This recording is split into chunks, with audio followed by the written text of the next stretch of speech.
السلام علیکم ورحمۃ اللہ وبرکاتہ۔ آج ہم ویڈیو کے پارٹ نمبر 1 میں سیکھیں گے کہ ساکن حرف کسے کہتے ہیں، اور ویڈیو کے پارٹ نمبر 2 میں ہم سورہ قریش کو، جو کہ ترتیب کے لحاظ سے 106 نمبر سورت ہے، تجوید کے ساتھ پڑھنا سیکھیں گے۔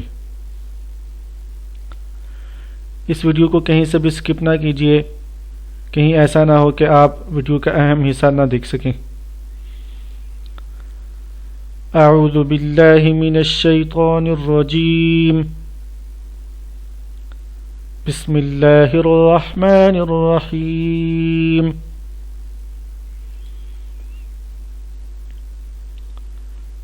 ساکن حرف،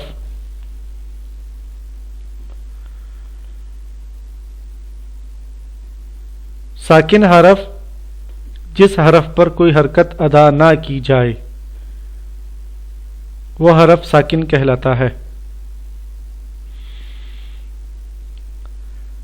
پچھلے اسباق میں میں نے آپ کو زبر، زیر اور پیش کے بارے میں بتایا تھا، تو یہ اسی کا ہی سلسلہ چل رہا ہے کہ اب ہم وہ حروف سیکھیں گے جن پر کوئی حرکت نہیں ہوتی۔ تو یہ وہ حرف جس پر کوئی حرکت نہ ہو، اس کو ساکن حرف کہتے ہیں۔ ساکن حرف پر جزم کی علامت، یہ جو ریڈ کلر کی، لال رنگ کی آپ کو یہ علامت سی نظر آ رہی ہے پیش کی طرح کی، اس کو جزم کہتے ہیں، یہ استعمال کی جاتی ہے۔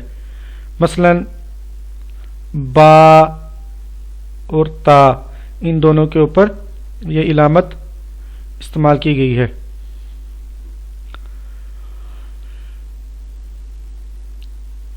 ساکن حرف کو ادا کرنے کے لیے اس حرف سے پہلے والے حرف کی حرکت کو ساکن حرف کے ساتھ ملا کر پڑھا جاتا ہے، یعنی کہ جو حرف ساکن ہوتا ہے اس سے پچھلے حرف کو دیکھا جاتا ہے کہ اس پر کون سی حرکت لگی ہوئی ہے۔ مثلا یہاں پر با ساکن ہے اور اس پر یہ جو الف لکھا ہوا ہے، اس کو الف یہاں جب حرکت لگ جاتی ہے تو اس کو ہم حمزہ کہتے ہیں۔ اس حمزہ پر اس کو ایسے پڑھیں گے، حمزہ با زبر اب، حمزہ با زبر اب۔ اسی طرح حمزہ تا زبر ات،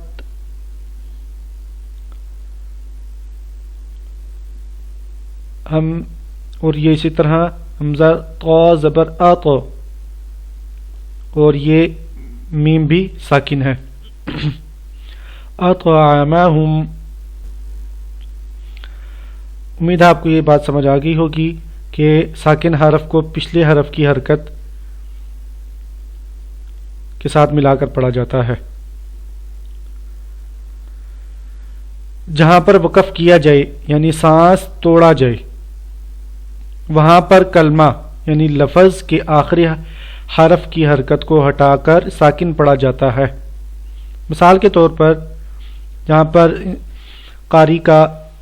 قاری کی آواز رک رہی ہو یا اس کا سانس رک رہا ہو، تو اس میں کیا کیا جاتا ہے کہ جس حرف پر اس کی آواز رک رہی ہوتی ہے تو اس لفظ یعنی پورا کلمہ جو ہوتا ہے اس کے آخری حرف، یہ قریشین پورا کلمہ ہے ایک، یعنی پورا ایک لفظ ہے، تو اس کا آخری حرف ہے شین، اور اس کے نیچے 2 زیر لگی ہوئی ہیں۔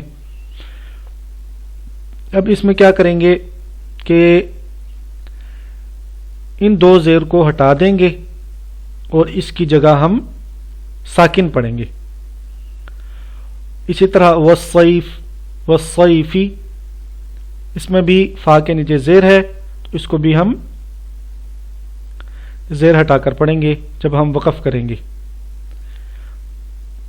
کو وقف کی صورت میں ہم اس کو اس طرح پڑھیں گے، قریش اور والصیف۔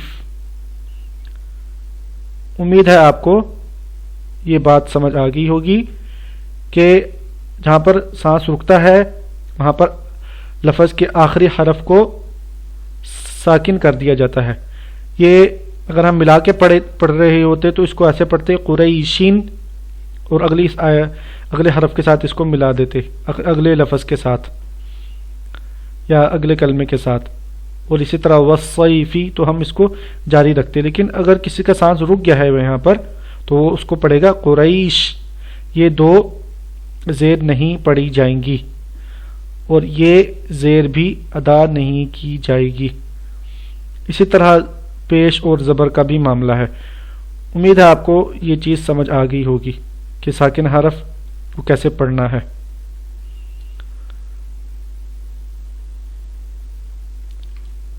یہ اگلی سلائیڈ میں نے انگلش میں بنائی ہے. جو لوگ اس کو انگلش میں نوٹ کرنا چاہیں وہ یہاں سے نوٹ کر سکتے ہیں.